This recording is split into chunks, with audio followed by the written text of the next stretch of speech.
자, 전문가들은 지방대 해법으로 특성화를 통해 취업 경쟁력을 높이는 방안, 그리고 무엇보다 정부가 이제 대학 관련 규제를 풀어야 한다라고 보고 있는데 여기에 대해서는 어떤 의견이신지 궁금합니다. 정말 고민 많이 했었거든요. 이게 특성화 얘기를 하다 보면 되게 원론적 회의가 조금 들어요. 물론 뭐 지방에서도 사실 자구 노력으로 최선을 다해서 이렇게 특성화 살리는 사례들 꽤 많죠. 저도 굉장히 의미가 있다고 봅니다. 근데 대학이 취업을 위한 준비 혹은 관문이 되면서 어떻게 보면 지방대 문제가 저는 급격하게 발달됐다고 보는 쪽이거든요. 지방대학교가 많이 취업 못 시키고요.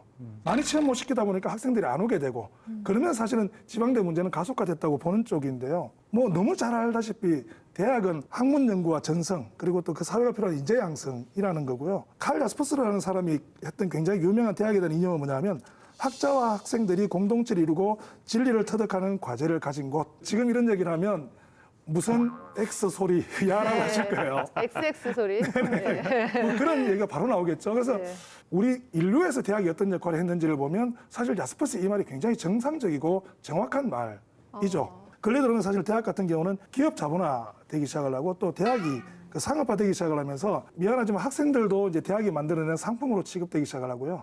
그리고 이 상품이 얼마나 좋은 상품이냐 그렇지 않은가의 판단도 결국은 얼마나 좋은데 취직하느냐를 가지고 이렇게 따져버리는 시대로 온 거죠. 그럼 우리가 이제 이런 상황에서 여전히 자꾸 특성화를 논하고 또 학생 취업을 논하고 하는 것들이 얼마나 효율성을 가질까? 저는 취업을 논하면 논할수록 서울에 있는 대학들은 훨씬 더 유리해지겠지만 지방대는 점점 더 어려워지는 결과를 낳게 될 거다라는 생각들입니다. 그래서 지방대 입장에서 뭘 해야 될 건가에 대한 원론적 고민들은 저는 차라리 지방의 어떤 국립대라면 연구라든지 또 그 지역만이 가지고 있는 특화된 어떤 그 자산들을 활용해서 새로운 어떤 방향성을 제시하는 거라든지 이런 것들에 대한 고민으로 저는 가는 게 옳지 않을까라는 생각을 조금 가지고 있습니다. 이게 우리나라에는 축구 제일 잘하는 사람을 축구 국가대표에 뽑아놓잖아요. 예.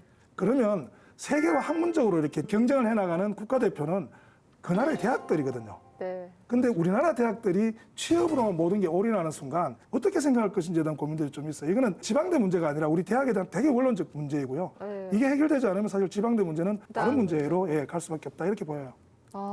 제가 좀 네. 결부해서 말씀을 드리면 지금의 현재 이렇게 모든 그 대학 체제의 중요한 문제 중에 하나는 우리나라 고등교육의 공공성이 너무 낮다는 거예요. 다른 말로 하면은 사립대학의 비중이 너무 크다는 얘기하고 같은 얘기예요. 그러니까 대학에서 이제 해야 될 역할들을 사립대학의 경우에는 그렇게 하면 망합니다. 그냥 망합니다. 2000년도에 대통령 업무보고에 이런 얘기가 나옵니다. 국립대학은 기초 학문이나 우리 사회에서 꼭 필요한데 많이 하지 않는 학문, 이른바 보호 학문, 네. 그리고 또 하나가 대규모 투자가 필요한 학문. 네. 예를 들면 반도체 같은 거라든지 네. 이런 거에 집중적으로 투자를 하면서 국립대학을 육성을 하고 대학 평가를 통해서 뭐 특성화를 가고 뭐 이런 얘기가 나오는데 대학 평가는 남았는데 국립대학에 대한 이런 지원은 전혀 없어요.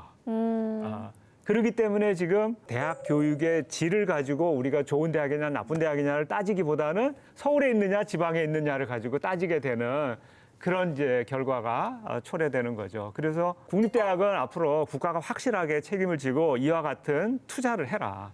그리고 사립대학은 자율권을 주되 좀 지자체하고 같이 연계를 하면서 지역에서 필요한 인재들 또 그 지역에 맞는 산업 인재들을 양성하는 방향으로 학과를 운영하면은 오히려 양쪽이 윈윈하지 않을까 그런 제안을 한 바가 있습니다. 네. 우리가 이게 그 대학 모델을 미국 모델을 굉장히 많이 따라하고 있는데요. 피닉스 대학의 설립자가 한 말을 그대로 인용해 놓은 걸 읽어드리면요. 대학은 공공기관이 아니라 기업이다. 우리는 학생들의 가치관을 형성하거나 정신세계를 넓혀주는 일 따위의 일을 하려고 하는 것은 아니다. 우리가 지금 대학이 어디로 가고 있는지를 아주 극단적으로 보여주는 말이니까요. 한번 좀 새겨볼 만한 말이 아닌가 대학은 싶어요. 기업이다. 그러니까 근데 지방대학이냐 수도권 대학이냐 네. 떠나서 우리 한국 사회의 대학이 바뀌어야 되는 어떤 구조적 문제를 말씀해 주신 것 같고 예. 근데 그 차원은 그 차원대로 바뀌어야 되는데 어쨌거나 지역 대학이 그걸 앞으로 어떤 역할을 해야 될 것인가에 대해 고민은 또 별도로 남는 것 같아요. 그러면 저는 여기서 지역 사회에서 가진 여러 가지 자원들이 학문의 영역에서 융통될 수 있는 특성화라는 게 중요한 것 같습니다. 그래서 제가 최근 사례를 하나 말씀드리면은 예. 최근에 안동대학교 민속학과 대학원이 좀 이례적인 사례가 있습니다. 그 2021년 안동대 대학원 민속학과에 석사 9명, 박사가 5명 입학을 했고요. 작년에 석사 13명, 박사 4명이 입학했습니다. 순수 학문 대학원에 이 정도 석박사가 입학하는 것은 사실 수도권의 순수 학문에서도 인구 대비 이런 사례가 흔치 않습니다. 왜 안동대 민속학과에 이렇게 많이 입학을 했을까? 예. 최근에 지역사회와 연계한 지역 공동체 연구를 굉장히 중점적으로 많이 하고 있습니다. 그렇다면은 민속학과 학부생이 내 진로를 고민을 할 때 좀 더 내가 머물고 있는 지역의 공동체에 대한 이해와 내 연구를 결합할 수 있겠다를 생각을 하게 되면 그래 한번 대학원 가보자 하는 거죠. 그런 면에서 우리 지역대학은 앞으로 할 수 있는 기회들이 많이 있다라고 네. 생각이 듭니다. 네. 그것도 좀 고민은 좀 되는 게요. 사실은 안동대학교가 그 국학 분야를 사실은 특성화해서 거의 10년 가까이 이렇게 끌고 왔는데 그 결과가 사실 그렇게 좋지는 않았거든요. 그러다 보니까 지금 안동대학교의 특성화는 사실 거의 다 취업 잘 되는 쪽으로 다 이렇게 방향을 틀고 있는 상황입니다. 이거는 우리가 어떤 방식으로 가야 될지에 대한 고민만큼이나 이 수요자들의 생각은 굉장히 많이 바뀌어 있고요. 그리고 그 부분을 대학이 계속해서 지속적으로 따라가 줘야 되는 건지 아니면은 정말로 대학이 어떤 본연의 모습을 지켜가야 되는 건지에 대한 이 고민 속에서 지금 사실 움직이게 되는 건데요. 우리가 지방대학이 어떤 특성화로 갈 건가에 대한 원론적 고민들은 사실은 그 지역과 직접적으로 접촉돼야 되고 또 밀접한 것들로 움직여줘야 되는데 지금 현재 우리의 특성화는 안동대학교나 저 목포대나 저 군산대나 순천대나 별로 다를 게 하나도 없다는 거죠. 이 고민들은 이제 어떻게 할 건지에 대한 고민들이 좀 있는 거죠, 이게. 네.